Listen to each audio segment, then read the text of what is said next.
A housewife who doesn't cook ends up divorced, you know. Tom punched my belly lightly. I didn't think he used much force. But that was where my precious baby is. Hey! Stop it! Surprised by Tom's unexpected action, I reacted excessively. Tom, seeing me like that, chuckled. If you don't like it, hurry up and make lunch. Look, even the baby is saying it. Poor dad's starving because of mom. Fine. I got it, so stop. Just not my belly. Don't hit my belly. I screamed in a voice resembling a scream, and Tom finally stopped. I'm tired. Just do as you're told from the beginning. Hurry up and make it. Dash, like a sprinter. Tom said that, looking satisfied. Then he froze as he looked at the computer screen in front of him. Huh? I somehow got off the chair, distanced myself from Tom, and said while restraining him with scissors nearby. This time, I won't let you make excuses. Well, there shouldn't be a need for that. This is a lie, right? With this, I won't let him escape. This time, I'll expose his true nature. I am Hannah, 29 years old. I work for an electrical appliance manufacturer, but I'm currently on maternity leave, so I'm pretty much like a housewife. The reason for saying pretty much is because there's a reason. Doing some odd jobs and irregular remote meetings. I'm allowed to participate in those. That's because, due to my pregnancy, I entrusted the project I was involved in to my junior. I asked to participate to understand the flow of things. However, I rarely speak and am more of a bystander. Even so, I was happy to be able to participate and know the progress of the project. Seriously, that's just labor. It's a waste of time, and it's annoying. Stop it. Complaining in this dissatisfied tone is my husband, Tom. He's 36 years old, 7 years older than me. He was originally my boss at work. Tom, who was good at his job, was always relied upon by those around him. I was gradually drawn to him by his kind guidance.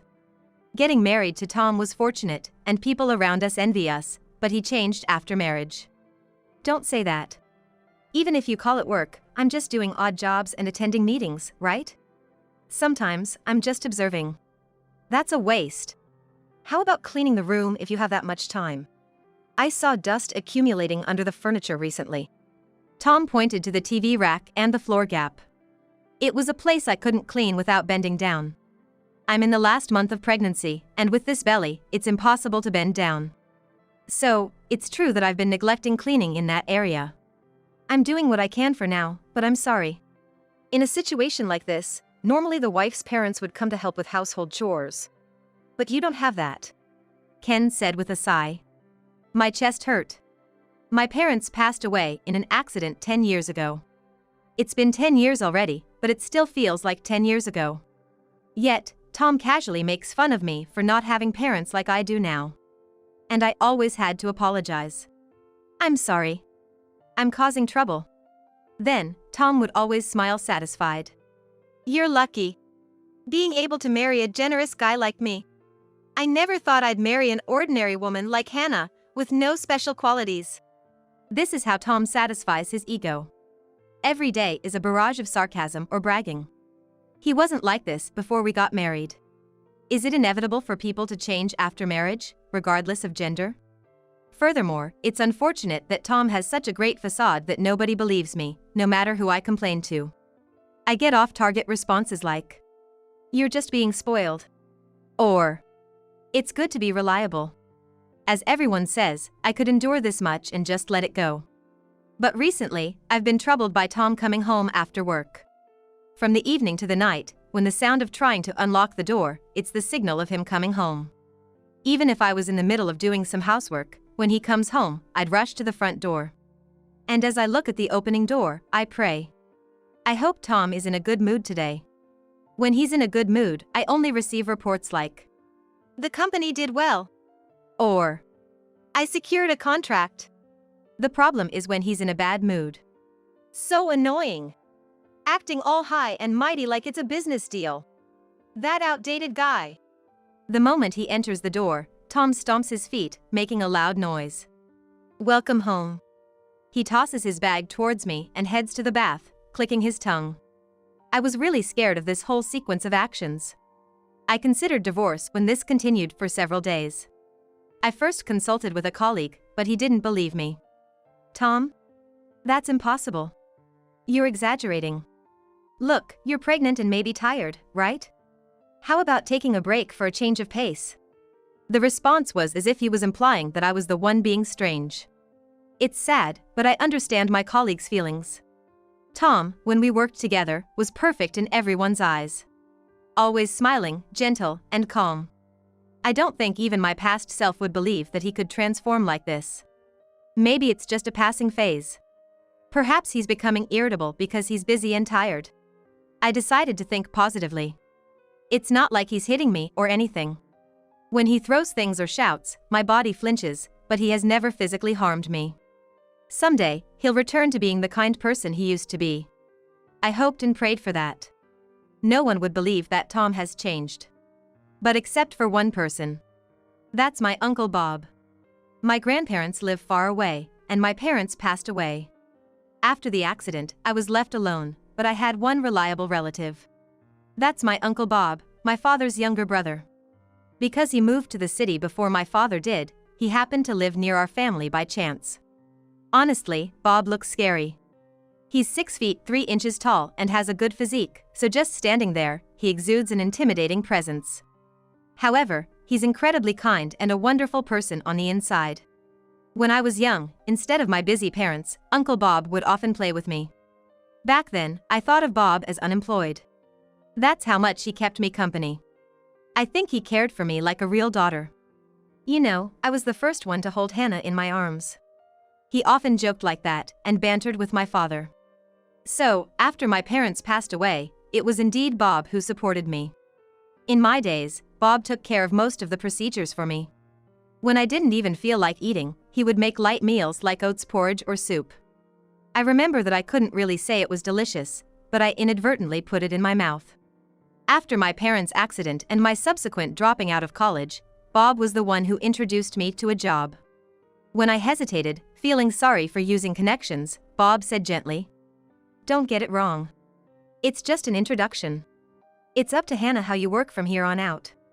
I don't know. Unable to repay my parents, I want to repay Bob. That was my goal. I had put up with a life with Tom, who just spewed abusive language. But one day, Tom finally raised his hand against me. At first, it might not have been intentional. Tom was in a worse mood than usual that day, and I knew I had to be careful. But I was also not feeling well and didn't have the patience. So, I inadvertently muttered to the point against Tom, who would pick on everything. "Oh, shut up." The moment I said that, I knew the room had frozen. I messed up. I needed to apologize quickly. I immediately apologized, but it was too late. A magazine flew right by my face. Tom had thrown it in anger. Hey! What did you just say? Did you call me noisy when I came home tired? Hey! From there, it was useless to say anything. Tom kept throwing things one after another. Fortunately, he had rational, even though seeming crazy. Everything he threw was light or thin. Maybe because he had done it once, the threshold had become lower. From that day on, Tom, though weak, would raise his hand at me over trivial things. Scared, I thought of consulting Bob. Actually, Bob worked at the same company as us. He had introduced me to this company because he could be flexible with various things in the company. Tom hadn't said anything about Bob, so he probably didn't know they worked at the same company. But I had introduced him once, so he recognized Bob as my family. I was sure Bob would believe me. I had that kind of conviction. But, unfortunately, Bob was on a business trip abroad at that moment. Worried about me, Bob offered to listen to me over the phone if that was okay. For a moment, I thought I should lean on him, but Bob is that Bob. If he knew my current situation, he might rush over. That wouldn't be fair to the company and Bob. Helplessly, I decided to wait for Bob to come home. By the way, I also consulted my colleague and friends, but nobody believed me. Moreover, somehow, the fact that I was talking about Tom reached Tom himself. Tom apparently laughed sadly, was like, "I intended it as a form of physical closeness." Everyone completely believed this excuse. Thanks to that, I ended up being treated as just an overly self-conscious wife. One day, as I was working in my room as usual, Tom came by. It was unusual, Tom's day for remote work too. I knew this in advance. I'm hungry. What about lunch? Tom said, almost tossing it out there. Oh, just wait a moment. I'm working. Tom let out an irritated sigh. From that tone, I immediately understood. He's coming. The usual one. I instantly tensed up and prepared myself mentally. Usually, it's either the arm or the leg. And Tom approached me with a nasty grin on his face. A housewife who doesn't cook ends up divorced, you know. Tom punched my belly lightly. I didn't think he used much force, but that's where my precious baby is. Stop it, please. Shocked by Tom's unexpected actions, I reacted excessively. Up until now, he never went for my belly, no matter what. I curled up on the chair, trying to protect my belly with my own arms. Tears welled up from fear and anxiety. Seeing me like that, Tom laughed in amusement. If you don't like it, then make lunch already. Come on, even the baby is saying it. Dad's hungry because of Mom. Ouch! Please! Please, just don't hit my belly. Why would he do something so cruel? I'm his wife, and the one inside my belly is our child.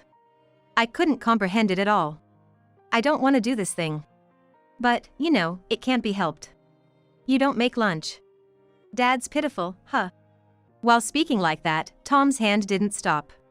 He persistently hit my belly over and over. I couldn't resist much because I was seated in a chair, making it difficult. All I could do was defend myself as best as I could. Okay. I get it. Please stop. Just don't hit my belly. Screaming in a voice similar to a cry, Tom finally stopped his hands. I'm tired. It would have been fine if you just did as I told you from the beginning. Hurry up and make it. Dash over. Saying that, Tom lifted his face, looking satisfied. And then, he froze as he looked at the computer screen in front of him. I somehow got off the chair, distanced myself from Tom, and said while restraining him with the scissors that were nearby. I won't let you make excuses this time. Well, there shouldn't be a need for that. This is a lie, right? Answering Tom, who was all pale and flustered, was a person on the other side of the computer screen. I want to believe it's a lie too. I never thought you'd be such a despicable person. The one holding his head in his hands on the screen was the department head. Several other employees were looking at us with disgusted expressions. No, it's not like that. I didn't hear anything. Yeah. I was set up. I was tricked. Tom clung to the computer, almost groveling to the department head. You have a bad reputation. Didn't I tell you? I said I was in the middle of work, so wait. I didn't lie or deceive anyone. If that's the case, then say you're in a remote meeting properly. If you did that, then Tom started to say, then stopped himself, his face pale with realization. He was about to say, if you did that, then I wouldn't have hit you. He's a guy who cares a lot about appearances and what others think. Tom, a sly and cunning man, he wouldn't even rouse his hands against another person's or utter foul language at work. That's why nobody would believe me even if I complained. I felt a sense of despair at that time. However, after some thought, I realized something. If they wouldn't believe me, I needed evidence. Since I found out that Tom had a remote meeting today, I had secretly planned to expose his true nature. I just didn't expect him to attack my belly. It was my fault for being careless. Anyway, everyone at work is witnesses, so there's no escaping this now. Let's get a divorce. I don't want to see your face anymore. No way! Hannah, without you, As Tom uttered these pitiful words, someone started knocking at the entrance. As I was about to go, Tom stood in my way, trying to obstruct me. Wait! We're in the middle of a conversation. Is it okay to raise your voice like that? The computer is still connected. Oh. I quickly slipped past the distracted Tom and rushed to the entrance. However, I was caught before I could get far, and my arm was grabbed by him. Stop! Let me out! This place is out of sight from the computer, just perfect. Hey, let's come up with an excuse together. Should we make it a prank? That's the safest bet. It's more credible if you say it, so tell everyone. No, I won't. I don't want to gauge your mood anymore, be treated like a slave, and be dominated by fear. Someone, help! I screamed in my mind. At that moment, I heard a rattling sound from the entrance, and the door swung open vigorously as someone entered from outside. Seeing the person's face, I collapsed on the spot in relief. Are you okay, Hannah? It was my Uncle Bob, who apparently secretly joined that meeting. He had watched the video and rushed to our house immediately. Luckily, the front door was left unlocked. Does it hurt anywhere? How about your belly? Bob rushed to my side, pulling me away from Tom. And then Bob shielded me with his back. Thanks to Bob's broad back, I couldn't see Tom. Most likely, Tom couldn't see me either. Hi, Bob. You're Hannah's uncle, aren't you? Long time no see. As I secretly glanced from behind Bob, the cunning Tom offered a forced smile. Bob, straightening his posture, looked down at Tom. Bob is taller, making Tom appear very small and delicate. Hannah, can you stand? You should rest on the sofa over there. Ignoring the Tom, Bob moved me to the sofa while supporting me. Sitting down brought some relief. Tom tried to approach me, but Bob stopped him with grim face. Rest for a bit, then let's go to the hospital just in case. That's too much. It was just a little shove. It's part of our intimacy as a couple. How could he perceive it that way? Just stay quiet. Once we confirm Hannah and the baby are okay, we can talk. Don't worry, the meeting was recorded, so you can relax. You were watching that? So, we are in the same company. Tom clicked his tongue in frustration and fell silent. Really, what a terrible man you married, Hannah. Seeing Bob sigh with a stern expression, I felt somewhat apologetic and couldn't say anything. I went to the hospital and confirmed that there were no problems with the baby in my belly. I felt relieved, and my whole body relaxed. With that, Bob and I, along with Tom, headed to the company. Bob was like, think yourself and the baby first. Leave the rest to me. But in the first place, this is a matter between Tom and me. Even if it's Bob, I can't leave everything to him. There could have been a different day to address this, but it's about Tom. The more time we give, the more he might come up with something. I'm already in the last month of pregnancy, and I don't know when labor pains might come. It's best to settle this quickly now. I am a mother. I have a duty to ensure that this baby can be born with peace of mind. When we arrived at the company, we were immediately led to a separate room. It seemed Bob had made the arrangements. There must have been testimony from the employees present at the meeting. In the spacious conference room, the meeting members, Tom and I, and Bob were gathered. Bob handed me my bag, and I took out a piece of paper from inside. It was with a contact number of lawyer who assists divorce. I had prepared for it a long time ago and kept it in my bag. Tom's face contorted for a moment, but then he smiled uncomfortably. I also have some blame for things being misunderstood. I'll accept the divorce. I don't really care about the division of property. I'll pay child support too. Perhaps because we were in front of everyone, he was strangely understanding. With Tom's acceptance, the conversation proceeded smoothly. However, when we reached a certain point, Tom froze. Quit the company or be transferred? Yes. I plan to return after my maternity leave and childcare leave. It wouldn't be good for both of us if you were still here, right? So, I really want you to quit. Tom looked at me seriously and nodded. I see. But what about the company's perspective? What are you trying to say? I don't mean to brag, but I think I'm a valuable asset to the company. I have good performance. No problems with relationships. And I have a good reputation with our business partners too. Indeed, Tom, with his pleasant demeanor, was considered the ace of the company. A so-called immediate contributor. If things continued this way, it was said that he would undoubtedly become an executive in the future. On the other hand, Hannah is, for better or worse, an average female employee you can find anywhere. Oh, I'm not belittling you. Just stating the facts. I understand. Furthermore, if you're a single mother with a small child, you'll inevitably have more time off in the future, right? You'll surely become a burden to the company and your colleagues. I had thought about this when I became pregnant. I don't have parents to rely on. If something happens, I have to figure it out myself. That's unavoidable, but for the company, I might honestly be a troublesome employee. I understood what Tom was trying to say, even if I didn't like it.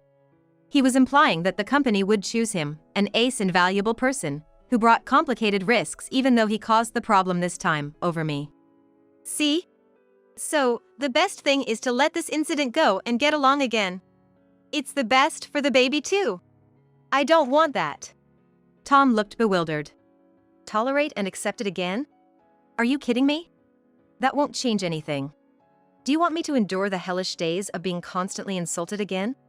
The employees whispered among themselves, looking at Tom with puzzled expressions. Especially the female employees were giving him cold glares as if he were a bug. Because we're a couple, we've had our disagreements.